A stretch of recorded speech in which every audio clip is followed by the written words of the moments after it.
अस्सलाम वालेकुम जी, मैं हूं असद कुरैशी और आप मेरा देख रहे हैं पहला पॉडकास्ट। और पहले पॉडकास्ट में मैंने बहुत ज़बरदस्त शख्सियत को बुलाया है जो यकीनन एक नौजवान, सिर्फ लड़कियां नहीं, लड़कों के और लड़कियों को दोनों के बहुत ज़्यादा फेवरेट भी हैं। क्यों फेवरेट हैं? क्योंकि हम लोग चाहते हैं कि हमारी मेमोरीज़ अच्छी अच्छी बनती रहें और हमारी तस्वीरें, हम जब शादी पे जाएँ तो हमारी ज़बरदस्त तस्वीरें आएँ, हमारी वीडियो में ज़बरदस्त हमारे चेहरे आएँ, पतले आएँ, सुंदर आएँ। तो एक ऐसी शख्सियत मेरे साथ इस वक्त मौजूद है। अच्छा जी, ACCA उन्होंने किया और उसके बाद MBA किया और फिर मास्टर्स किया HR में। मतलब कि बिल्कुल ही 360 सॉल्यूशंस बनाया हुआ था अपना ही। और आके उन्होंने जब अपनी प्रोफेशनल लाइफ चूज़ की है तो वो एक फोटोग्राफर, एक वीडियोग्राफर बन गए। समझ से बाहर है मेरी। वैसे भी हम बात करें जनाब उस्मान परवेज़ मुगल, नहीं जानते? अबे भाई OPM भाईजान, बहुत बहुत शुक्रिया। Welcome to my first podcast. क्या हाल है आपके? अस्सलाम वालेकुम Asad, and thank you for having me here, and अस्सलाम वालेकुम everyone who is watching. It's an honour. तुमने इतनी ज़्यादा तारीफ़ें कर दी यार, ये शख्सियत और ये इतनी लंबी लंबी बातें। नहीं यार, let's be very normal and no formalities, but it's an honour coming here and thank you for inviting me. बहुत शुक्रिया। पहले तो मुझे बताएं कि आप कहाँ पैदा हुए? I was born in Riyadh, Saudi. My father used to be in Saudi, तो काफ़ी साल वो वहाँ पे रहे। He was an engineer, construction का काम था सऊदी में, तो वहाँ पे मेरी पैदाइश हुई। And then I was, I think, 4-5 years old when we came to Pakistan. The reason of coming to Pakistan was कि उस टाइम पाकिस्तानी स्कूल्स सऊदी में बड़े दूर दूर होते थे। अब तो सऊदी बहुत ज़्यादा डेवलप कर गया है। रियाद और Jeddah and all the cities have developed a lot. तो तब वो ऐसी आवाम थी, कुछ पाकिस्तानी जो वापस आए थे पाकिस्तान, ताकि बच्चों की एजुकेशन यहाँ पे पाकिस्तानी स्कूल्स में हो सके, इसलिए। और या आधे लोग वहाँ पे रुकते थे कि चलो फिर देखी जाएगी, अरबी स्कूलों में भेज दो। तो इस तरह से होता था एजुकेशन के लिए। या बट वहाँ पे भी वो मैट्रिक तक बच्चे फिर पढ़ते थे, फिर हाई स्कूल, फिर कहीं और जाना। वो फिर if you don't come back to Pakistan, you can't live in Pakistan any more then. तो इस तरह के काफ़ी लोग हैं, आई थिंक, जो लोग सऊदी में रह चुके हैं या जिन्होंने ज़िंदगी गुजारी है, उनको आइडिया होगा। Anyways, I was one of the from the families who came back to Pakistan, and Lahore में हम सेटल हुए। बस फिर यहाँ पे education, and I think I would love to let everybody know that Asad and I am from the same school, the Punjab school. He's my senior also. Yeah, I'm everybody senior now. White बाल आ गए, चिट्टे हो गए, बुड्ढे हो गए। 40-45 साल उम्र है, बताते नहीं है। अच्छा, फिर क्या, फिर आगे आपने बस कुछ नहीं यार, स्कूल में गए, मैं भी, मेरा भाई भी। स्कूल में कैसे थे? मतलब कि फुल शुगल? हाँ, कोई पढ़ाई का शौक नहीं था कभी भी, नहीं। डंडे मारे घर में, हाँ, डंडियाँ मारनी। आई थिंक हम स्कूल के वो पहले लड़के थे जिन्होंने वो फुटा नहीं कहते, बंक मारा था। हम लोग पहले लड़के थे। आपके दौर में तो स्कूल की दीवारें भी नहीं होती थी? हाँ, नहीं होती थी यार। पंजाब स्कूल उस टाइम मतलब इतना वो बड़ा था और वो दीवारें पूरी नहीं थी, बन रहा था। मतलब वो मुझे याद है जब when I went to this school, तो मेरी मॉर्निंग वाली शिफ्ट नहीं थी क्योंकि उसमें जगह नहीं थी बच्चों के एडमिशन के लिए। तो मैं इवनिंग शिफ्ट में था। मेरा दोपहर को स्कूल स्टार्ट होता था, शाम को खत्म होता था। 2 टाइम शिफ्ट, इवनिंग शिफ्ट होती थी। यस, इवनिंग शिफ्ट होती थी। तो वो कुछ अर्सा रही थी, आई डोंट नो साल रही थी या कितना अर्सा रही थी, मुझे याद नहीं है। बट उसके बाद फिर चेंज हो गया था क्योंकि बिल्डिंग्स बन रही थी तो एक्सपैंड कर रहे थे।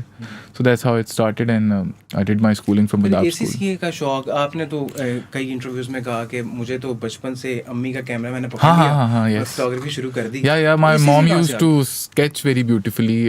बड़ा मुझे फैसिनेट करती थी ये चीज़। मैं भी उनकी एग्जैक्ट जिस तरह वो ड्राइंग करती थी, मैं भी वो करता था। मुझे याद है स्कूल में, I think 6-7th class onwards, वो हर साल जब आप नई क्लास में जाते हो तो आपका क्लासरूम चेंज होता है। तो फिर वो नोटिस बोर्ड होते हैं क्लासरूम के अंदर, जिसमें टाइम टेबल लगता है, जिसमें पाकिस्तान का मैप लगता है, जिसमें कोई ड्राइंग और कुछ। तो वो मुझे याद है कि every year I used to make those Pakistan का मैप। तो मुझे रट गया था कि किस तरह बनाना है। खुद ही बनाते थे? हाँ, every year I used to do that. मुझे नहीं पता लड़कों को, स्कूल वालों को याद भी है कि नहीं, but I used to, I did that for a couple of years, I remember. But फिर मैट्रिक हो गया। मैट्रिक के बाद हाँ, सही तरह पास हो गए थे बस? हाँ, नहीं, सेंड ऑफ में मुझे याद है, सेंड ऑफ में मैं ऑलमोस्ट फेल था। उन्होंने कहा ये बच्चा मैट्रिक पास नहीं करेगा। बट 700 नंबर नहीं आए थे, 850 में से होते थे उस टाइम मैट्रिक में, तो लेस देन 700। तो बस फिर वो कॉलेजेस, अब वो उस टाइम ना, ये मुझे घर से ना हमेशा से वो बहुत मिली हुई थी, do whatever you want to do. अच्छा, but again do whatever you want to do, but you need to tell us what you doing. बताना कर लो जो करना, लेकिन बताए बगैर नहीं। तो ये भी सीन था। तो उस टाइम वो कॉलेज में देखा कि कहाँ जाना है यार, यहाँ जाए वहाँ जाए। तो आई रिमेंबर कि उस टाइम ना प्री इंजीनियरिंग और प्री मेडिकल का बड़ा होता था, बस यही दो चीजें हैं। हमारे दौर में, हमारे बाद यही दो लाइंस हैं, अगर आपने कुछ जिंदगी में करना तो या प्री इंजीनियरिंग में जाएंगे या मेडिकल में जाएंगे, वरना फारिग हैं। तो हम वो फारिग वाले थे, हमने कहा यार हम क्या करेंगे। तो प्री इंजीनियर और कॉलेज भी एक दो ही होते थे, गवर्नमेंट कॉलेज, या अगर आपके नंबर थोड़े से कम है तो FC कॉलेज, और अगर आप बहुत फारिग हैं तो साइंस कॉलेज। आई थिंक ये 2-3 यूनिवर्सिटीज कॉलेजेस होते थे जिनका हम सबको होता था कि यार कि जिससे हम पहचाने जाते थे। अगर आप गवर्नमेंट कॉलेज के हैं तो आप बहुत अच्छे लाइक होंगे, वो अलग बात है आपने जिंदगी में आगे क्या किया। FC का इस तरह, और साइंस कॉलेज का उससे नीचे तो गवर्नमेंट कॉलेजेस। लेकिन फिर आइडिया हुआ कि प्राइवेट कॉलेजेस हैं और ये है वो है। So somehow I got to know that 75% से ऊपर थे मार्क्स मैट्रिक में। 75% बहुत ज़्यादा है। हाँ जी, बस आ गए थे तो आ गए थे। तो वो पता चला था कि पंजाब ग्रुप ऑफ कॉलेजेस में नया एक शुरू हुआ था कुछ साल पहले, जिसका नाम था कोर्स का ICS, intermediate of computer science. और कंप्यूटर का सीन, ये मैं आपको बात बता रहा हूँ काफ़ी पुरानी, 2001 में मैंने मैट्रिक किया था, 2001 में। हाँ, तो नहीं आई एम 37 ईयर्स ओल्ड। सो 2001 में वो हुआ था, तो हम लोग वहाँ गए। तो मुझे पता चलना चाहिए, बहुत से मेरे दोस्त पंजाब कॉलेज आए थे, मैंने कहा मैं भी जाऊँगा। सबसे बड़ी अट्रैक्शन वाली पंजाब कॉलेज की ये थी कि यूनिफॉर्म नहीं था। अच्छा, तब नहीं था। हाँ यार, बॉयज स्कूल के लौंडे पड़े हुए भाई एक कॉलेज में जा रहे हैं जहाँ आप कपड़े अपनी मर्जी के पहन सकते हो, तो वो अट्रैक्शन ही और थी। अच्छा। दूसरी बात पता चली कि आपके जितने मार्क्स हैं 75% से अबव, तो आपकी फीस जो है वो 10 रुपये हो जाती है 1 साल की। ये 2001 की बात कर रहे हैं? 2001 की बात कर रहा हूँ, जब ना यूनिफॉर्म था पंजाब कॉलेज का और फीस आपकी 10 रुपये हो रही थी। क्योंकि बाकी कॉलेज में आई डोंट नो कितनी थी। खैर एनीवेज, तो पंजाब कॉलेज चले गए। बहुत से दोस्त मेरे प्लटून पूरी पंजाब कॉलेज गई, और आधा ग्रुप नहीं, मेरे काफ़ी दोस्त गवर्नमेंट कॉलेज चले गए थे। जिन्होंने प्री इंजीनियरिंग और मेडिकल वाले तो कम ही लड़के थे, मुझे याद है। जनरल साइंस में बहुत गए थे, क्योंकि हम सारे वो ही कैटेगरी थे ना ऊपर है ना नीचे हैं, बीच वाले थे। तो जनरल साइंस में चले गए। बट येस, वो एक जिंदगी का ठप्पा लगता है कि आप रावियन हो, which we realize now. अभी तक चल रहा है उनके लिए, मनाया बड़ा strong है। Oh yeah, even if अगर आपने वहाँ से FA भी किया ना, बट आपका रावियन का ठप्पा है, so that's worth it. और वैसे भी देखें ना, आजकल गवर्नमेंट में या किसी भी प्राइवेट सेक्टर में जो एक क्रीम नजर आती है, they're all from government college, which is good. So all for all the viewers who are watching, if they're going to select their college, कुछ भी हो जाए, गवर्नमेंट कॉलेज जरूर चले जाओ यार, एक जिंदगी भर का ठप्पा लग जाता है। FA कर लो जाके। हाँ, मतलब एक अच्छा वो होता है आपका, आपकी लाइफ में, आपके करियर में ऐड हो जाती है। आपने कॉलेज कर लिया, so I went to Punjab college and then वहाँ पे बड़ा मजा आया पहले साल यूनिफॉर्म। फिर वो 1 साल बाद रियलाइज हुआ कि ये रोज नए कपड़े तो नहीं पहन सकते, यूनिफॉर्म अच्छी चीज थी यार। तो निकला मैं बॉयज स्कूल से ही था उस टाइम भी। पंजाब ग्रुप, ये पंजाब कॉलेज में भी ऐसे होता था कि बॉयज विंग अलग और गर्ल्स विंग अलग, बीच में एक दीवार होती थी, एक जूस कॉर्नर होता था, और एक इतनी सी एक बीच में दीवार का खुला होता था जिससे हमें लड़कियां नजर आती थी। यार क्या बात है, दूर वो दूर के शशके ना, दूर के ढोल सुहाने। खैर वो एक शुगल था, वो 2 साल वो लग गए। उसके बाद कहा कि अब क्या करना है आगे। फिर मुझे याद है कि BBA ऑनर्स और ये वो चीज़ें स्टार्ट हुई थी, तो काफ़ी लोग उसमें चले गए। मेरे वाले साहब ने कहा कि उनके एक दोस्त थे, उन्होंने स्कैन्स खोला था, साजिद साहब। हाँ, तो उस टाइम ACC एक नई चीज़ आई थी। मैंने कहा यार क्या बात है, जो क्या ये करेंगे। मैंने कहा यार चार्टर्ड अकाउंटेंसी तो किसी चक्कर में नहीं होनी ना मेरे से। लेकिन खैर anyways, because my dad suggested me to go over there. मैंने कहा ठीक है जाएंगे। तो हम गए कैट में, CAT, certified accountant technician, I think उस डिग्री का नाम था। कैट में हम चले गए। तो अब किसी को कोई पूछे क्या कर रहे हो, तो क्या कैट। अब ये बात है 2003 की। 2003 कैट क्या होता है। फिर हमने लोगों को कहना शुरू कर दिया यार ACC। वो कहते थे ACC होता है यार CA यार, चार्टर्ड अकाउंटेंसी। और ये बात मशहूर थी कि अच्छा आप CA कर रहे हो, आप तो सारी उम्र पढ़ोगे, फेल हो जाओगे, फिर फेल हो जाओगे, फिर फेल पेपर देते रहोगे। लेकिन खैर एनीवेज कैट में गए, कैट के 6 पेपर किए, उसके बाद एग्जाम्ट करके ACCA में गए। ऐसे पार्ट 2 तक पहुंचे हुए थे। फिर जरा समझ आनी शुरू की यार ये क्या कर रहे हैं यार, ये मतलब जिंदगी में मतलब ये क्या, मतलब you know we used to see के इतने इस अकाउंट्स मैनेज करते थे, income statement, profit loss accounts and things like that. वही ना, तो हम कहते थे यार अच्छा इस कंपनी ने इतने पैसे बनाए तो इतना लॉस हुआ, तो इतने एक्सपेंसेस थे। तो मतलब मैंने कहा यार ये हम किसी और के पैसों का हिसाब लगाते रहेंगे तो खुद अपना क्या करेंगे। ऐसे ही तो उधर से भी इंटरेस्ट लूज हो गया। छोड़ दिया। पार्ट 2 में मैंने छोड़ा था। फिर मैंने कहा नहीं यार कुछ और करते हैं। तो खैर बैचलर्स की मैंने डिग्री कर ली थी। BA चीज थी जो कह रही थी कि कुछ नया करते हैं। देखो लाइफ में ना you have to try on different things. अगर आप एक ही ट्रक की बत्ती के पीछे भागते रहेंगे तो आप बस उसी के पीछे लगे रहेंगे। अगर आप लेफ्ट राइट नहीं देखेंगे you won't get to know that what's going on around you and what opportunities you have in your life. So you have to try on different things. मतलब कहने का ये कि आपने अलग अलग चीजें करनी है। हम लोग क्यों नहीं लाइफ में डिफरेंट चीजें करते, क्यों नहीं करते, इस फैक्टर नहीं लोग लेते, रिस्क नहीं लेते। सो अब देखो मैं वहाँ से गया, मैंने BA का पेपर दिया और उसके बाद मैं यूनिवर्सिटी लाहौर चला गया MBA करने। MBA मैंने किया मार्केटिंग और HR में, दोनों स्पेशलाइज किया मैंने। वहाँ मैंने बहुत सीखा क्योंकि उससे पहले मैं एक जॉब भी स्टार्ट कर ली हुई थी मैंने। मैं एक दोस्त, हाँ 2005 में एक दोस्त को छोड़ने गया, उसने इंटरव्यू था उसका, उसने कहा यार तू भी दे दे, मैंने कहा मैं भी दे देता हूँ। तो वो कॉल सेंटर की जॉब थी, WBC नाम था, वर्ल्ड ब्रिज कनेक्ट, एक कंपनी का, माल रोड पे ऑफिस था, बड़ा कमाल सा। उसने इंटरव्यू देना था, मैं कहता मैं भी दे देता हूँ। खैर वो I gave the interview and I failed. अच्छा, मैं फेल हो गया, मेरी अंग्रेजी ही नहीं बोली गई। वो इतना प्रेशर था, जिंदगी का पहला इंटरव्यू था। जिसने पहला इंटरव्यू कभी दिया होगा तो उसको आइडिया होगा कितना प्रेशर होता है। तो मेरे पे इतना प्रेशर था कि उसने कहा कि हाँ so why do you want to join the company. I was like मैं बाडा समझ। तो it was my first interview. खैर anyways I got to have the second interview and second interview went fine and I had to read something, वो script पढ़ना था और खैर रीडिंग सही थी। उन्होंने कहा ठीक। खैर वो मेरी जॉब स्टार्ट हो गई। उस साल में मैंने वहाँ पे अच्छा एक बनाया, परफॉर्मेंस मेरी हुई, 2 प्रमोशंस हुई एंड आई फ्रंटर से क्लोजर, और क्लोजर से मैं टीम लीड भी बन गया वहाँ पे 1 साल के अंदर। अब इसके बाद मैंने रियलाइज़ किया कि नहीं यार ACC तो हो नहीं रहा, MBA कर लेते हैं, बिजनेस की डिग्री भी आ जाएगी और बिजनेस समझ भी लेंगे और ऐसे। तो खैर anyways when I started doing MBA I had a work experience in a company, यही कॉल सेंटर में। तो आप जब किसी कंपनी में जॉब करते हो और उसके बाद आप MBA करते हो, मैंने सुना था लम्स वाले जो है वो विदाउट वर्क एक्सपीरियंस आपको MBA में एडमिशन नहीं देते। That's what I heard back in the days. It eventually made sense कि अगर आप MBA कर रहे हो और आपने जॉब या किसी कंपनी में एक्सपीरियंस लिया हो तो आपको हायरार्की समझ आएगी। आप जो पढ़ रहे हो ना वो एग्जैक्टली आप प्रैक्टिकली आप देख के आए तो आपको ज़्यादा अच्छा समझ आएगा। That was one of the reasons I had a 3.79 CGPA in my MBA. Because interest develop हो गया। जो आप पढ़ रहे हो वो आप देख भी रहे हो, कर भी रहे हो, तो फिर ज्यादा मजा आता है। तो हायरार्की समझ आ रही है आपको। मतलब जिस तरह मैंने कॉन्सेप्ट मुझे आज तक याद है, ACC में पढ़ा था, प्रूडेंस कॉन्सेप्ट उसे कहते हैं।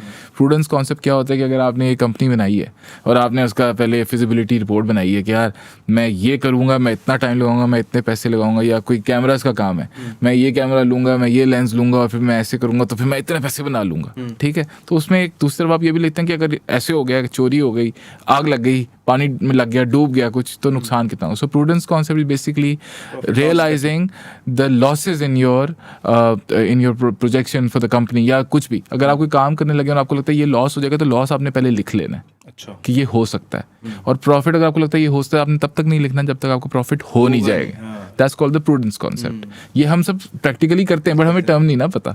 सो पढ़ाई आपको वो चीज़ें बताती है। So this was the things के मतलब पढ़ाई इतनी ज़रूरी है लाइफ में। वो पढ़ाई से याद आया, मैं उसी चीज़ को कनेक्ट करता हूँ। वो जो पहला प्रोजेक्ट था आपका और वो बाहर से क्लाइंट आपके आया, सो वो हुआ ये कि मैं ये कर रहा था, फिर करते करते वहाँ से फिर I was back in the company. फिर मैं TRG चला गया, द रिसोर्स ग्रुप, वहाँ मैंने 5 साल काम किया हुआ है। तो वहाँ पे एक दोस्त था, 2011 अगस्त में रमज़ान चल रहा था, उसने तब मुझसे बात की, दिसंबर में शादी है। अच्छा, तो उससे पहले आप कर रहे थे फोटोग्राफी? यार कैमरा नहीं था, दोस्त का कैमरा था, तस्वीरें भी मैं खींचता रहता था ऑफिस में लेफ्ट राइट, तो बस ये सीन था। अच्छा, ये था। हाँ, मुझे याद है पहला इवेंट था वो जो दोस्त ने कॉल किया दिसंबर में शादी, वो पहला तो हुआ ये था कि मुझे याद, उस टाइम इंस्टाग्राम का सीन नहीं होता था, ऑर्किड से लोग फेसबुक पे मूव कर गए थे। I saw this page on Facebook called fine art weddings by Irfan Hasan. एसॉन मैं पढ़ता था, AHSON। तो मैंने कहा क्या बात है, क्या काम है भाई, क्या इंग्लिश काम लगा है। वो दिन के टाइम दुल्हन की तस्वीर कौन खींचता है यहाँ पे। So he was setting the trend. तो मैंने उनको फिर मैसेज किया, उनसे कांटेक्ट किया, मैंने कहा सर कमाल हो गया। उन्होंने रिप्लाई कर दिया, उन्होंने थैंक यू। मैंने कहा यार क्या बात है, रिप्लाई आ गया। तो I was so inspired by his work that he was doing something new. मतलब doing photo, I love taking photos but I didn't have interest in doing wedding photography. मतलब मेरे पास तो तुम भी बैठ जाओगे, तुमको तस्वीर खींचोगे, मैं तुम्हारी खींचने लग जाऊंगा। तो this was the interest that I had in me. तो मैंने खैर उनको कांटेक्ट किया, उनको मैंने कहा क्लासेस देते हैं आप, सिखाते हैं? उन्होंने कहा हाँ मैं 5 दिन की, 3 दिन या 5 दिन, उन्होंने कहा कुछ इस तरह, पैसे वैसे उन्होंने बताए। मैंने कहा मैं आना चाह रहा हूँ, मुझे क्रेज़ इतना था उनसे मिलने का। खैर मैं उनसे मिला, सच अ नाइस गाय। उन्होंने मुझे अपनी स्टोरी सुनाई that he is an Etonian, he is an engineer, वो टेक्सास से भी पढ़ के आए हैं। और मैंने यार क्या बात, मैं इतना इम्प्रेस। खैर he is a great guy till date, मैं आपको बता रहा हूँ। तो उनसे मैंने बातचीत की, उन्होंने मुझे वो 3 दिन की क्लास दी और उसमें कुछ समझ आया या नहीं आया, शटर पट्टर ये वो चीज़ें ऊपर से गुजरी थी। बस मुझे था कि मैंने यार इन सब बैठूँ, मैं देखूँ क्या सीन है। बट फिर बस वो 3 दिन का वो हुआ और उसके बाद वापस अपनी जॉब पे आ गया मैं। तो फिर मेरे एक दोस्त ने मुझे कहा यार कि उसकी वाइफ आ रही थी लंदन से, उसने कहा she wants to book a photographer. मैंने कहा हाँ मुझे बता। कहते यार वो दिस गाय ये इरफान एहसन। मैं कहा हाँ यार bro I know him personally. Picture तो नहीं दिखा दिया आपने? नहीं मैंने बताया हाँ मेरी पिक्चर थी उनके साथ, ये सारा मैंने बताया। मैं क्या यार मैं I talk to him for your booking. तो बट आई रिमेंबर कि इरफान भाई से मेरी बात हुई थी, तो उनके पास वो डेट बुक हुई थी ऑलरेडी। उस टाइम ये सीन था कि हम एक डेट में एक ही करते होते थे या कर सकते थे, ये वो भी एक ही करते थे। तो खैर मैंने उस दोस्त को बताया, उसने कहा कि तो why don't you do it. अच्छा दोस्त ने कहा कि इरफान एहसन? नहीं दोस्त ने कहा ना। इरफान भाई से तो मैंने पूछा, उनका डेट मेरे पास वो नहीं है। तो मैंने दोस्त को बताया कि यार ही इज़ नॉट अवेलेबल। तो कहता हाँ मैंने भी चेक किया। मैंने कहा चलो ये ज़्यादा अच्छा हो गया ना, मतलब ये ना लगेगा मैं कोई फिल्म करा रहा हूँ। तो उसने भी चेक कर लिया। एंड देन ही सेड कि why don't you do it. तो मैंने कहा अच्छा चल मैं देखता हूँ कि क्या कर सकते हैं। मतलब देखो बात ये है कि देयर इज अनदर ये लेसन, लाइफ लेसन, के if you getting an opportunity you never say no, you have to try it. Once you try it you can see what you're capable of. हाँ अपनी qualities का और skill देखो। Skill कोई भी बंदा या होता है बच्चा पैदा होता है तो उसमें स्किल थोड़ी होता है, कोई स्किल डेवलप होता है। ये अगर यहाँ पे कैमरे लगाए हुए हैं या माइक लगाए हुए हैं तो ये तुम्हें करके पता चलेगा ना। You having this first episode with me, I am honoured that you called me for this. And तो बात ये कि अब तुम्हें आज जो तुम करोगे और अगला जो तुम करोगे उससे अगला करोगे तुम्हारा बेहतर होता जाएगा ये। हाँ सो यू स्किल डेवलप होता जाएगा, एक्सपीरियंस से तुम और सीखोगे। यस तो फिर वो उसने मुझे ये कहा इस तरह करने को। And then I made up this package. मुझे याद है वो जितने का भी बनाया था वो छोड़ो बहुत कम का वो पैकेज बनाया था और वो मैंने शादी कवर की। सो आई हैड वन अदर शादी लाइक हाँ 3 डे और एक छोटा उनका कोई माइयों था 25 लोगों का, वो भी किया। चलिए बता दें पहला आपने इवेंट कितने यार सो वो मैंने 1 लाख रुपए में किया था। 3 दिन का काम, सारा कुछ डाल दिया, अपने आप को भी डाल दिया। मैंने कहा मुझे रख लो 3 दिन के लिए, जो कराना है करा लो बड़ा शुगर लगा। तो बट वो 1 लाख में किया और अब देखे रेट कितना होगा। अभी कोई रेट नहीं है, यही रेट है समझो। So we did that and then हुआ ये कि जो मज़ेदार बात थी वो ये थी कि उस फैमिली ने मुझसे काम शाम कराया और जब वो 2-3 दिन का काम हो गया, तीसरे दिन आई थिंक या उसके बाद वो they met me and they were very happy with everything. मैंने कभी तो मैंने आपको काम दिया नहीं है। तो क्योंकि उस टाइम ये भी समझ नहीं आता कि काम देना क्या है, मतलब किस तरह देना है, एडिट करके सब कुछ देना है, बगैर एडिट देना है, प्रिंट क्या करना है। मतलब वीडियो वाला तो वीडियो बना था, एक वीडियोग्राफर था, एक फोटोग्राफर था और एक मैं था। I had that lens, I remember मेरे पास था नाइकॉन का D50-100, उस पर लगाया हुआ था मैंने 50mm 1.8। अच्छा उस कैमरे अभी तो ये होता है ना, ये हमने कैमरे लगाए हुए, इस पर हम ऐसे बटन हल्का से दबाएंगे तो फोकस करेगा ऑटो। अच्छा उस कैमरे में वो मोटर नहीं होती थी। अच्छा हाँ so you had to manually focus. Yes 50mm से आपने मैनुअली करना। और आपको पता कैसे चलता था, ये आधे से ज़्यादा लोगों को नहीं पता होता क्योंकि सारे ये जो अब आ रहे हैं ना, अब ये ऑटो पे है ना, इनको पता ही नहीं है कि फोकस व्यू फाइंडर के अंदर आपको पता है फोकस किस तरह पता चलता है कि राइट बॉटम पे या लेफ्ट बॉटम पे एक डॉट आता है। As soon as you focuses the dot pops up. And if you're doing it manually, imagine you're doing it manually on a wedding जहाँ पे सब कुछ बहुत तेज तेज हो रहा है और हिल भी रहा है। तो आप सोचो क्या, वो मेरा हाथ इतना सेट हो गया था कि मैं मैनुअली इतनी जल्दी वो करता था। तो I was doing candid photography, my main guys doing the stage everything. वो सीधे सीधे ये वो वीडियो वाला वीडियो करता, मैं बस लेफ्ट राइट कैंडिड कर रहा था। ओह सॉरी, तो मैं बस वो लेफ्ट राइट कैंडिड कर रहा था। That's how I started and when they met me, तो उसके बाद उन्होंने कहा कि we really loved the way you work. And the best part about the whole effort that we did was from them, which I heard was कि they were very comfortable because I could understand what they were talking, because वो बात करते थे अंग्रेजी में। They had this impression कि वो पाकिस्तान आ रहे हैं और पाकिस्तान में तो होंगे फोटोग्राफर। So फोटोग्राफर और फोटोग्राफर में अभी एक गैप था। इसका सफर पूरा आपने तय किया। Yeah, so I realized कि there's this gap in the market. There are a lot of photographers but no photographers. Photographer बहुत हैं, फोटोग्राफर्स नहीं है। तो आपका मतलब उस टाइम में हेयर स्टाइल भी कुछ इस तरह का था। तो यार वो बाल कटाने का टाइम नहीं था, तो वो बाल चेंज कर लिए। अब हेयर स्टाइल क्यों चेंज बस किया? यार बड़ी देखो चेंज देखो, अब मैं तो इसकी भी कहानी सुनाऊंगा बालों वाली। खैर वो तो ये टाइम था कि मुझे होश ही नहीं थी, तो बाल इतने बड़े होते गए कि वो बाल मशहूर हो गए। लोगों ने कहा यार वो उसके बाल देखे। I used to hate my hair in school. मुझे जहर लगते थे अपने बाल स्कूल में, क्योंकि सब दोस्तों की ना बीच में से वो मांग निकालते थे, मांग निकालते थे और वो सिल्की बाल मेरे ना इधर जा रहे हैं ना इधर जा रहे हैं और ऐसे हो रहे हैं और टेढ़े बाल हैं। तो मैं कहता था यार क्या है यार ये। बट देखो अल्लाह ने आपको जैसे बनाया होता है किसी वजह से बनाया होता है। आप गोरे हो, आप काले हो, आप मोटे हो, आप पतले हो, आप छोटे हो, आप लंबे हो, जैसा भी बनाया हुआ अल्लाह ने किसी वजह से बनाया हुआ है और उसमें कोई ना कोई उसकी खासियत होगी। तो you should always be very thankful to God, to Allah, जैसे भी अल्लाह ने बनाया आपको। तो you should always be very thankful instead of regretting things कि हम ना लाइफ में ये रोते रहेंगे यार मेरे पास ये नहीं है, मेरे पास वो नहीं है। बस वो देखो कि लाइफ में है क्या क्या। लेकिन मैं ये समझता हूँ कि अगर आप कुछ करना चाहते हैं तो अगर आप उसके लिए स्ट्रगल करते हैं, जिस तरह आपने बताया कि आपने स्ट्रगल की, जॉब भी की, फिर दिन रात 18 घंटे काम किया, फिर घर वालों से छुप के जनाब फोटोग्राफी शुरू की, फिर हाँ, my dad did not know I was doing this. अच्छा, वो ये मैंने डैड को बताया नहीं था। डैड को my dad got to know after a year. My dad got to know about this after a year because उनको नहीं पता था। बिकॉज मैं जॉब भी कर रहा था वीकडेज में और मैं वीकेंड्स पे फारिग था, तो मैं वीकेंड पे फोटोग्राफी कर रहा था। 10 साल बाद उनको आइडिया हुआ कि यार ये कुछ और कर रहा है। तो he spoke to me, he asked me and I told him I am doing this और मैं ऐसे कर रहा हूँ और ये कर रहा हूँ। उन्होंने कहा हाँ, where do you see yourself in the next 5 years वाला वो सवाल आ गया। और फिर मैंने उनको बताया कि डैड मैं ऐसे कर रहा हूँ, मैं जो पूरे महीने में मैं जॉब से कमा रहा हूँ वो मैं समझ लें by only working on the weekends, 4 weekends in a month, making double the amount of the money that I was making in my job. From the job. Yeah. So he was like, okay, so where do you see yourself? कि 4-5 साल बाद कुछ बेहतर होगा या कैसे होगा? मैंने कहा हो जाएगा। मैं I see a lot of you know gap in the market and मुझे नज़र आ रहा है इस पे। You have to be visionary in life, ठीक है ना? आपको yes, you have to। देखो एक और चीज़ सीखी थी कि high risk, high return। ठीक है, ये चीज़ पढ़ी हुई हमने बिजनेस में। बिलीव है ना, ये हाँ, यकीन यू है। Have to believe in yourself. You have to अपने आप। एक होती है चीज़ सेल्फ स्टीम, ठीक है? सेल्फ स्टीम क्या होती है? How you look at your self. वो फिल्म नहीं थी, वो क्या थी, करीना कपूर की फिल्म या वो जब वी मेट, वो कहती नहीं थी मैं अपनी फेवरेट हूँ। That's basically an example of self esteem. अपने ऊपर ही कॉन्फिडेंस नहीं होता। You have to have high self esteem. You have to be favourite of yourself. You have to think good about yourself. आप अपने बारे में अच्छा सोचना शुरू करेंगे कि मेरे में ये अच्छा है, मेरे में देखो there is a very thin line between having confidence and being over confident. Exactly, very thin line. बहुत इस तरफ है तो आप कॉन्फिडेंट है, आप थोड़ा सा उधर हो जाते हैं आप ओवर कॉन्फिडेंट हो जाएंगे। सो ओवर कॉन्फिडेंट नहीं होना, कॉन्फिडेंट रहना है ऑन व्हाटएवर यू डूइंग।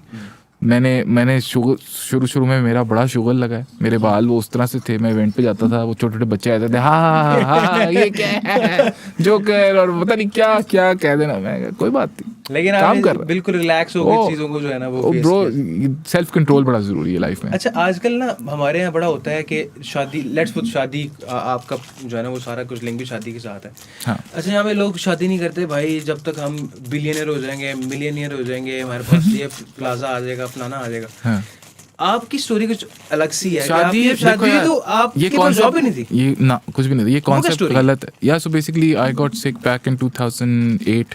वो भी मुझे मेनिंजाइटिस 30% जो है ना डॉक्टर्स ने कह दिया मेनिंजाइटिस हो गया था मुझे। I was very seriously ill and the doctor said I had 30% survival chances. But then again वो अल्लाह का करना है कि हाँ मतलब वो एक सर्जरी हुई और बड़ा को मैं 9 महीने मेडिसिन खाता रहा और बड़ा कुछ हुआ। वो ये जो वाकया है ये आपके कैरियर के दौरान था, like no before being OPM. Yes, OPM तो नाम डला था मेरा उस जगह पे जहाँ मैं जॉब करता था।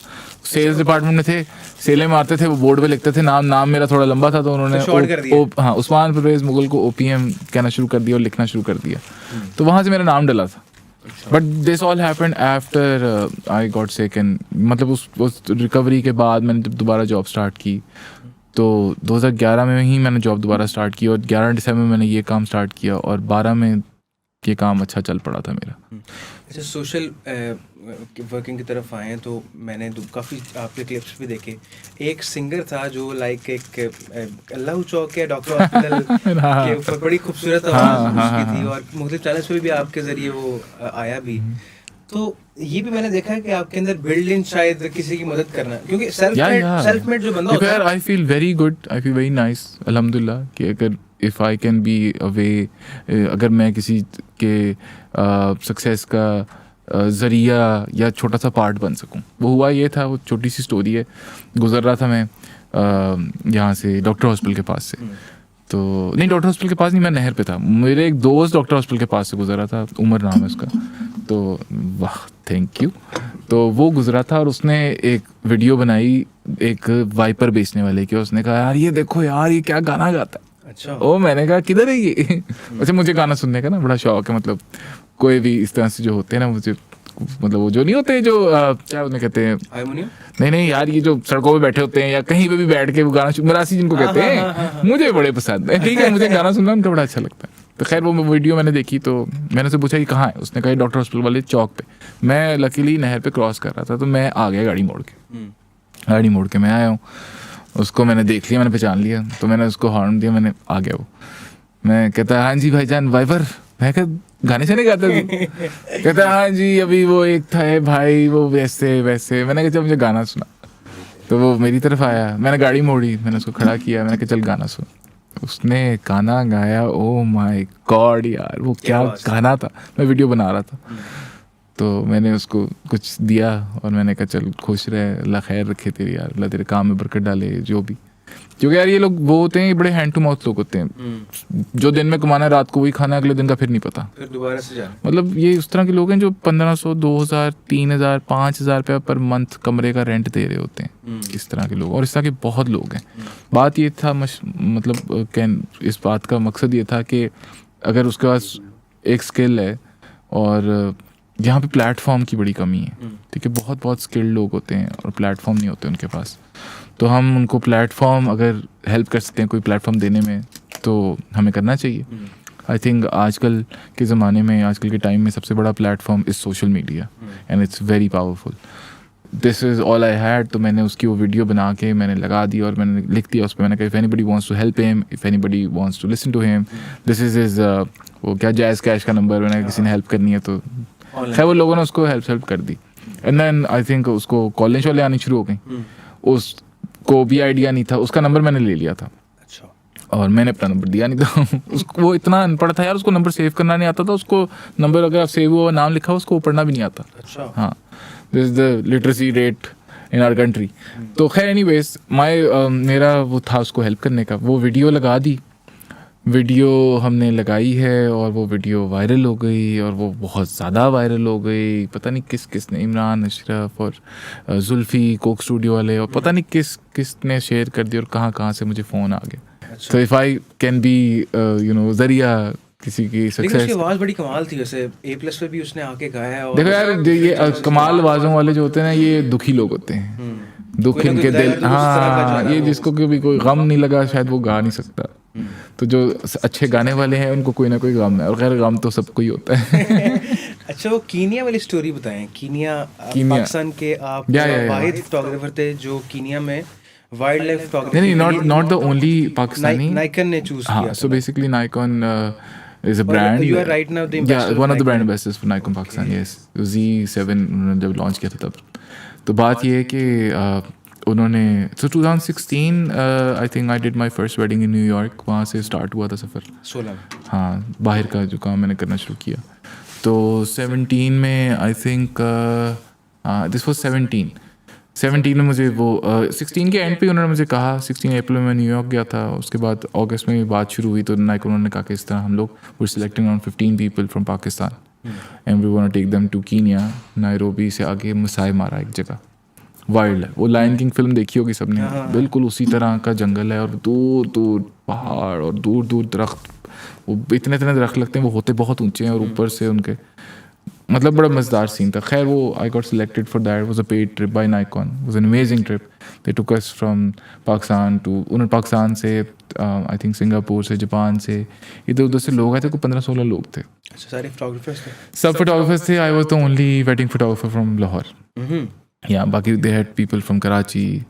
मतलब it was an amazing experience. I think हम वहाँ गए थे तो सब लगे हुए थे अपने कैमरों से काम निकालने में। कैमरों से सभी कर रहे हैं, मैंने स्नैपचैट्स बनानी शुरू कर दी। मैंने कहा व्हाई नॉट। अच्छा, वैसे फैमिली में ज़्यादा सपोर्टिव है। मैंने आपका माय मदर। हाँ, कि आपने जब एक कैमरा लाइक DSLR लेना था, अपने वाइफ से पूछा कि या सो आई टोल्ड माय वाइफ क्या पैसे ज़ाया करते रहते? उसने कहा क्या पैसे ज़ाया करने हैं। भाई से पूछा, उसने भी सेम। डैडी से पूछा ही नहीं था, तो अम्मा से पूछा था। तो अम्मा, मैंने उनको कहा कि यार पैसे इकट्ठे हुए हैं, मैं अपना कैमरा खरीदना चाह रहा हूँ। तो उन्होंने कहा तुम कैनन लोगे या नाइकॉन? अच्छा, मतलब मैंने कहा आप बताए। उन्होंने कहा नाइकॉन। तो that's how I bought my first Nikon. अच्छा, अब जो नए लोग, जनरेशन जो नहीं आ रही है, और वो हर बंदा फोटोग्राफर, आप देखते हैं कि आए दिन नए से नए फोटोग्राफर, जिस तरह हर जो है ना वो बगल से फोटोग्राफर निकल रहा होता है, तो यार ये इकोनॉमिक्स है, ये प्लेन इकोनॉमिक्स है, सप्लाई एंड डिमांड। ठीक है, पहले सप्लाई कम थी, डिमांड ज़्यादा थी, अब सप्लाई ज़्यादा है, डिमांड कम हो रही है। अब डिमांड कम होने का नुकसान ये है इस टाइम कि ऊपर से पाकिस्तान के जो हालात हुए हैं इस टाइम समझ से बाहर है। मतलब मुझे याद है 2 रुपए की रोटी, और अब आई थिंक 25 रुपए की है। 25 रुपए की रोटी। मुझे 60 रुपए का किलो दही भी याद है, और अब 100 का है, 200 का है। 200 रुपए किलो दही है ब्रो, 60 रुपए का याद है मुझे, 60। और मैं बहुत बुढ़ा नहीं हूँ। और वो जो लोगों की सैलरीज है वहीं पे खड़ी, सैलरीज वहीं खड़ी हैं। मुझे भी, मैं अभी लाखों रुपए के तो बिल आते हैं बिजली के घर के, मतलब मजाक बन गया यार इतनी हमारी। दिस इज सो सैडनिंग, इतना ये अफसोसनाक बात है हमारे मुल्क को लेके इस टाइम के, दुख होता है। बस कुछ समझ नहीं आता जब है। जाते हैं बाहर टूर्स पे जाते हैं और वेडिंग्स कवर करते हैं, हाँ और जी। जैसे अभी आपका रिसेंट टूर भी रहा, हाँ। तो दिल नहीं करता कभी कभी यार छोड़ो पाकिस्तान को, बस बाहर अब। यार बहुत अपॉर्चुनिटीज आती हैं जिसमें लोग कहते हैं यार बाहर शिफ्ट हो, जो ग्रीन कार्ड ले लो, तो ये कर लो, तो वो कर लो। I think 90% of the people will avail the opportunity.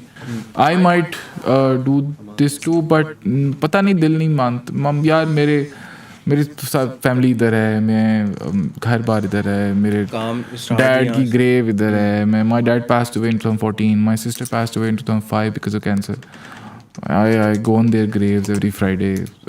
I don't know, it will be stories हम very, देखते हैं, जिस तरह से वो कब्रिस्तान के जो गोलकन है, और वो जिस तरह से बाबा जी आपके साथ मिल रहे होते हैं। वो तो 2014 में डैडी की डेथ हुई थी, वो भी ये था कि पहले डैड हमें हर जुमे लेके जाते थे अपनी दादी की कब्र पे, हमारी दादी की कब्र पे। उनकी एक आपकी आदत बन गई। मैं कहता यार क्या यार फ्राइडे, और वो इतना लंबा सीन, जुम्मे के लिए निकलना सुबह 10 बजे और शाम को 4 बजे वापस आ रहे हैं, क्योंकि उन्होंने ताता साहब भी जाना है और उन्होंने कब्र पे भी जाना है, तो बड़ा लंबा टूर होता था हर फ्राइडे। बचपन में मुझे याद है, तो वो उनको देखते थे और कहते थे यार पता नहीं क्यों करते अब। बट आई थिंक उनकी डेथ के बाद से मैं तो जाता हूँ, आदत बन जाती है। It's more like habitual thing. वो बस हुआ ये कि 2-4 साल पहले वो मैंने इंस्टा पे जिस तरह मैं लगाता हूँ stories, not just because of my work, मैं लेफ्ट राइट बहुत चीज़ें लगा देता था। अब मैंने थोड़ी स्टोरीज लगानी कम कर दी हैं। प्राइवेट लाइफ आपकी बिल्कुल जीरो हो जाती है, अब आप यूर अ पब्लिक पर्सन। तो मैं वो लगाता था, तो कब्रिस्तान की भी मैं लगाता था कि मैं जा रहा हूँ, मैं फूलों वाले बाबे से मिला हूँ, मैं फलाने से मिला हूँ, टुकाने से मिला हूँ। तो वो एक चीज़ वो लोगों को ना याद रहे ना, बुजुर्ग की बेटी की शादी। हाँ, वो हुआ ये कि वो उस चाचे को नहीं पता था कि मैं ना वीडियोस बनाता हूँ। कैसे कवर दुआएं जब आपको लोग देते हैं तो कितनी सेटिस्फेक्शन या ओहो, मैं बस या उसी पे यार हम जिंदा पैसे पूछेगा क्या है, मेरे ख्याल से आना जाना होता है। तो जो रिस्क अल्लाह ने आपका लिखती है वो तो आपको मिलनी है। क्या स्टोरी थी, उन्होंने खुद आपको बताया? वो उस बाबे ने मुझे कहा 2019 की बात है ये। तो वो उसने मुझे कहा कि इस तरह मेरी बेटी की शादी आ रही है, तो अगर कुछ हो सके थे। मैंने कहा हाँ हो जाएगा इंशाल्लाह, कुछ ना कुछ करेंगे, अल्लाह खैर रखे। मैं स्टोरी लगा देता था, तो लोगों ने मुझे कहा कि यार can we donate, can we pay ज़कात, कैन वी सदका या खैरात या जो भी। मैंने कहा हाँ why not, everyone can be a part of this. तो खैर वो हमने कुछ पैसे इकट्ठे किए और हमने उसको, मैंने बाबे को, कहते हैं कि अगर आपने किसी को ज़कात देनी या कुछ देने ना, तो आप तोड़ के ना दें, आप ज़्यादा रकम एक ही दफ़ा दे दें, किसी के काम आ जाएगी। हाँ, किसी के काम आ जाएगी। तो वो हमने उनको दी, और फिर आ गया कोविड में हो गई उसकी बीवी बहुत बीमार, और पैसे उसके वहाँ लग गए, शादी आगे चली गई। आई रिमेंबर 2022 लास्ट ईयर 2022 में वो शादी हुई है। उस शादी पे भी होने से पहले उसने मुझे कुछ 2-4 महीने पहले उसने मुझे कह दिया कि इस तरह वो शादी नहीं हुई थी, अब हो रही है। मैंने कहा चाचा ठीक है, कोई नहीं, अल्लाह खैर रखेगा। तो वो ना हर जुम्मे मेरा इंतजार करता है, अगर एक जुम्मे बीच में मिस कर दूं तो अगले जुम्मे मुझे कहता है कि तू आया नहीं पिछले जुम्मे। अमेरिका से जो वापस आए तो वो ऐसे आपको मिले जैसे बहुत उदास। हाँ, कहते यार ना तू इतने आया, ना तू महीना 2 हो गए, तू मैं अब 2.5 महीने के लिए बाहर था। तो खैर एनीवेज आई टेल हिम, क्योंकि वो एक ना बॉन्ड बन गया है। ऐसे ही He does not even have my phone number. अच्छा। और फिर भी he just knows that I am going to be there on a Friday. वो पता कि हाँ, 1 से 2 से 3 के बीच में मैं कहीं भी किसी भी टाइम में आ जाऊंगा, मैं चक्कर लगाता हूँ। तो हुआ ये बताने का मकसद ये था कि वो उसने मुझे कहा इस तरह, तो फिर मैंने स्टोरी पे तो देखते थे लोग, तो लोगों ने ना मुझे सब ने ना डोनेशन वगैरह भेजा उसके लिए, and I gave him good amount of money. अच्छा, तो वो हो गया। उसके बाद ना, अच्छा अब ये बात है 2022 की। अब तो हम सबको पता है कि वेडिंग सीजन होता है हमारा अक्टूबर ऑनवर्ड्स, नवंबर दिसंबर तो दिन पीक हाँ, होता है peak ना, होता है। मतलब जिसको नहीं भी काम आता ना और उसके हाथ में कैमरा उसका भी काम होगा, तो ये हाल है। तो I remember everybody was posting stories of their favourite brides of the year on, ये ना 31 दिसंबर वाली शादी थी इस बाबे की बेटी की, अच्छा, मतलब न्यू ईयर नाइट थी, हाँ मतलब मुश्किल से 70-80 लोग होंगे उसकी मेहंदी बारात वाले, इस तरह फंक्शन थे। और लकीली मैं ज़्यादा दूर नहीं था उस जगह से जहाँ पे इसकी बेटी के फंक्शन थे। खैर एनीवेज, तो वो हुआ ये कि मुझे उसने एक पर्ची पे ना लिख के जुम्मे वाले दिन दिया कि मेहंदी इंशाल्लाह ये हॉल, पेपर पे पेन से लिख के, यार ये उसका इनवाइट था कार्ड, वो आज भी इनवाइट मेरे पास पड़ा हुआ है, वो मैंने रखा है, कार्ड नहीं था, पर्ची पे लिख के, ये थी उसकी इनवाइट, पर्ची पे लिख के उसने मुझे दिया। क्या हालात होंगे, हाँ मतलब ये भी देखो ना, ये भी लोग हैं। वो मैंने रख लिया संभाल के गाड़ी में, मैंने कहा चलो जब ये डेट आएगी तो देखेंगे। I think it was the new years night, और उस दिन भी हमारे पास अल्हम्दुलिल्लाह काम तो काफ़ी था, और सब लगा रहे हैं ना कि हैप्पी न्यू ईयर ब्राइड फलाना और टमकाना। आई हैड आई थिंक 4-5 शादियाँ थी मेरे पास जाने को, लेकिन मैं किसी शादी पे नहीं गया। I only went on this wedding. अरे और मैं मेरा ड्राइवर हम लोग गए, खैर मैं ऊपर गया, वो वीडियो मैंने बना ली ना एवं चढ़ते हुए सीढ़ियाँ के, चाचा ना लेफ्ट राइट इस तरह हो रहा है मैं उसको वाले में कहा चाचा की हाल है। अच्छा, तो यार बड़ा इंतजार किया तेरा, एक्सपेक्ट नहीं कर रहा था कि आप आएंगे। अब हुआ ये कि चाचा के बेटे ने मुझे कहा कि अब्बा जी 3 वारी थल्ले जा चुके ने, क्योंकि वो फर्स्ट हॉल में था, उन्होंने कहा अब्बा जी 3 वारी थल्ले आ चुके ने, तानू लभ रहे सी। अच्छा, तो उन्होंने क्या पता नहीं आना है साहब ने कि नहीं आना।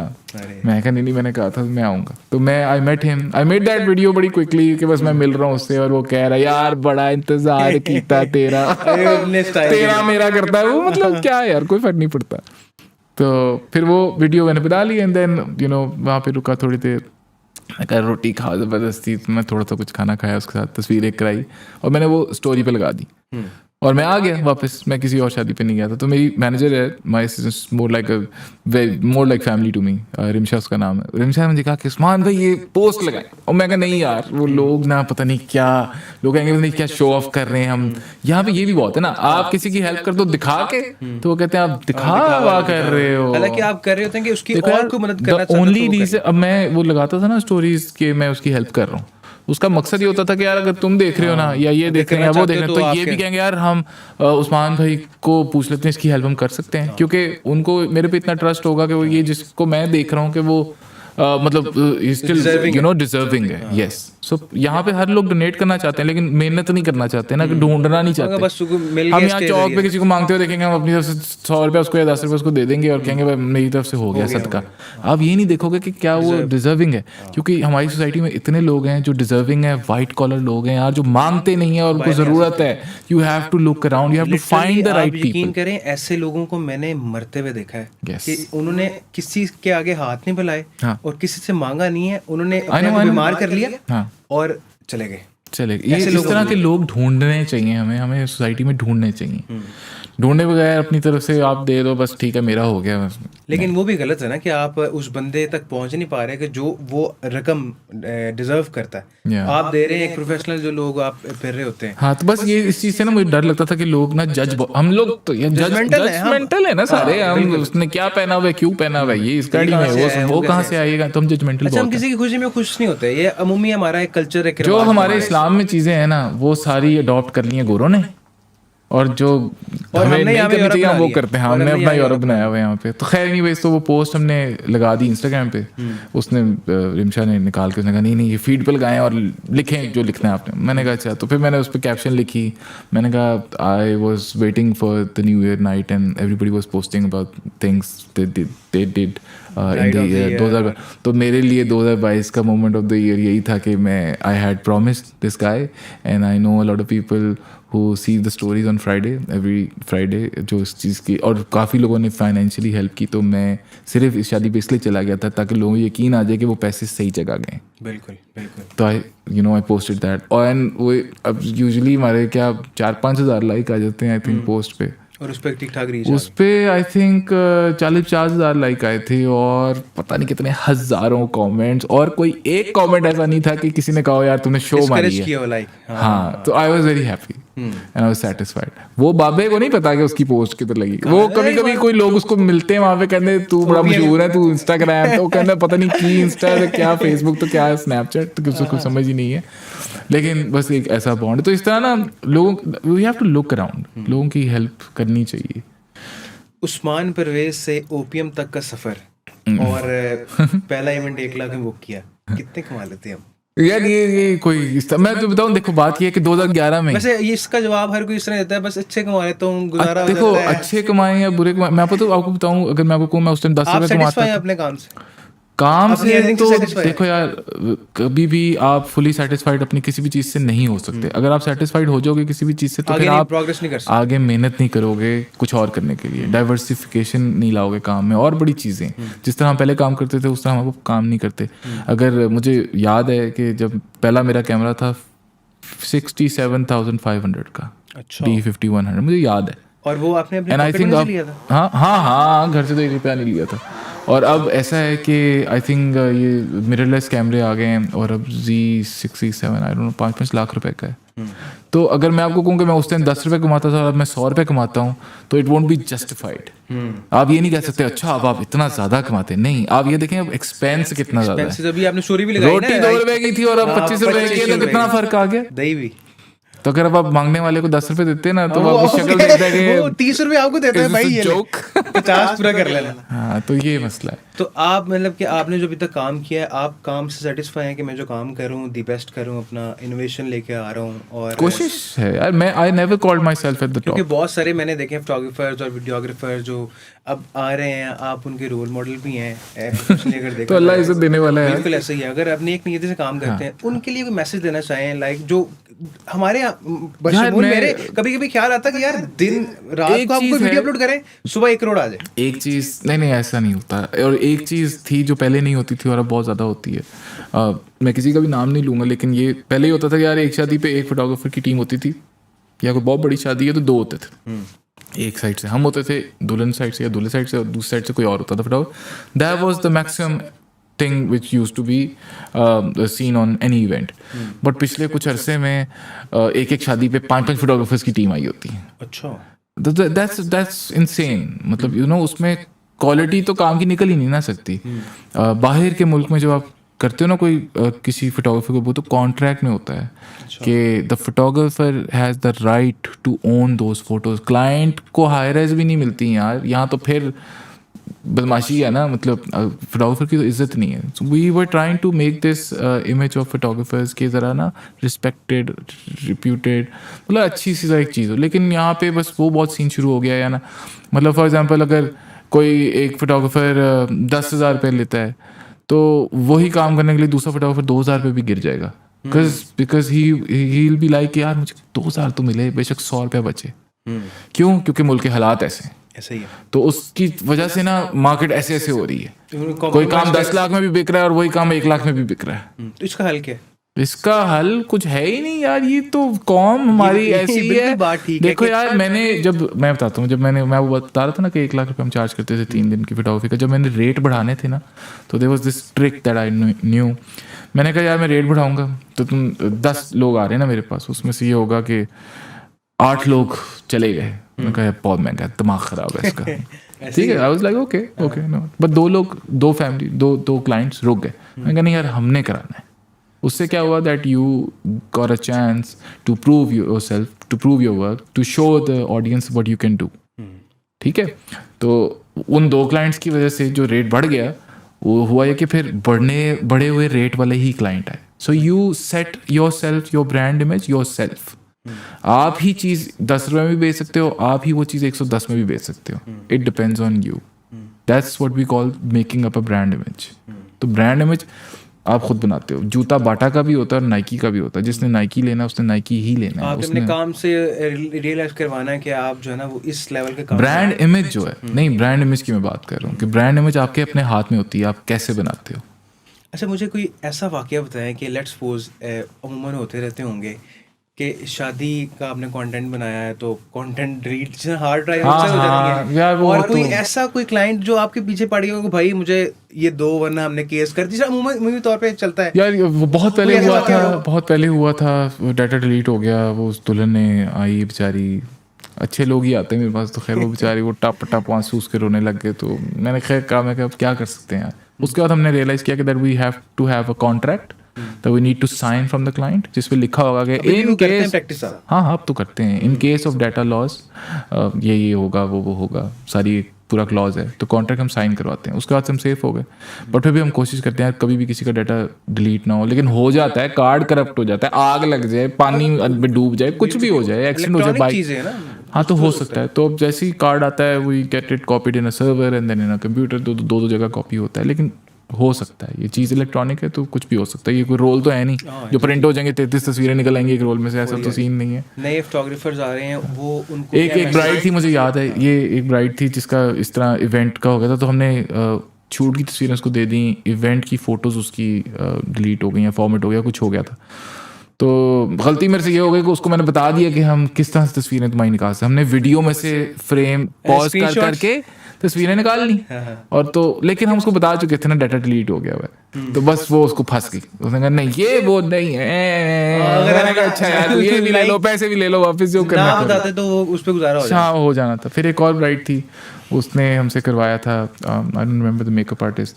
तो वो उसका शूट बेचारी का करप्ट हो गया, अच्छा, और वो बड़े दिल से आई थी, तो फिर मैंने उसको मिला, तो उसको मियाँ को मैंने, दूल्हे को मैंने बता दिया फ़ोन पे, उसने कहा चलो कोई बात नहीं, उस मामले भी हो जाता है। मैंने कहा अच्छा गुड यार, ये तो अच्छा बंदा है। लेकिन जब वो आए तो वो रास्ते में ऑब्वियसली दुल्हन अपनी बीवी की बातें सुनता हुआ आया हुआ, उसने आते ही शोर डाल दिया, ये क्या हो गया, ये कैसे हो गया, ये क्यों हो गया, ये क्या बात हुई, हमारा एक दफ़ा होना था, हमारा फलाना। मैंने कहता इसका क्या हल हो सकता है, हम पैसे लेके हम क्या कर लेंगे। मैंने कहा तुम ऐसा करो, तुम पैसे भी ना लो, तुम दोबारा तैयार हो जाओ, मैं तुम्हारा मेकअप करवा लेता हूँ। और मैंने जो लाहौर का टॉप मेकअप आर्टिस्ट था उससे उसका करवाया, I paid for the makeup and उनका शूट करवाया। समझ लो उसने अगर मेकअप बुक की थी, मेकअप आर्टिस्ट बुक किया था 10 रुपये वाला, तो मैंने 20 रुपये वाली मेकअप आर्टिस्ट बुक करवाई उसके लिए। हाँ तो लेकिन अच्छा उसको, she was happy and then we got the shoot done again and then we give them the shoot. So this is how we आपने अपने घर के अंदर ही ज़बरदस्त सा स्टूडियो बनाया और अंदर ही वो पूरा एक अपने लॉन के अंदर जो है ना वहाँ पे शूट करते हैं। हाँ। तो क्या ख्याल आया कि घर में कर लेते हैं, बाहर भी तो हो सकता था, घर पे यार यू नो जब मैं व्हेन आई स्टार्टेड, और जब सो के उठे जनाब ऑफिस चले गए, ऑफिस से काम खत्म किया, तो वो तो यार एक अल्लाह ने नेमत है अल्लाह की तरफ से कि वो मेरे पास जगह है घर में इतनी, तो मैंने वहीं पे बना लिया, यूटिलाइज कर लिया ना मुमकिन तौर पे। मैंने कहा बाहर जाके किसी पार्क में शूट करना है, घर के लॉन में ही कर लेते हैं, चल पड़ा। और वो सेट्स ऐसे होते हैं, वो टेम्परेरी होते हैं, वो हर साल चेंज हो जाते हैं, तो हमने कुछ लगाया, इनोवेशन उसमें आती रहती है। हाँ सो नथिंग गेट, मोनोटनी तोड़नी है ना। कितना मजा आता है कि जब आपका शौक आपका प्रोफेशन बन जाता है। ओह ये you are the luckiest person in the whole world अगर आप अपने पैशन को प्रोफेशन में तब्दील कर लें। ये आप, और ये करना चाहिए।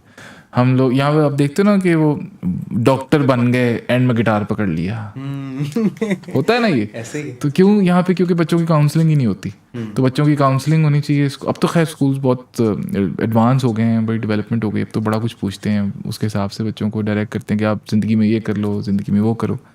पहले नहीं ना होता था, डॉक्टर या इंजीनियर बाकी फारग हैं, दो फील्ड ही चल रही हैं। ले जी लास्ट क्वेश्चन है, एज एन एंटरप्रेन्योर आप यूथ को क्या मैसेज देना चाहेंगे जो अपने startup? As an entrepreneur youth को मैसेज यही है यार कि जो दिल कर रहा है वो कर लो, ज़्यादा से ज़्यादा फेल हो जाओगे, but never forget that failure is actually the first step towards success.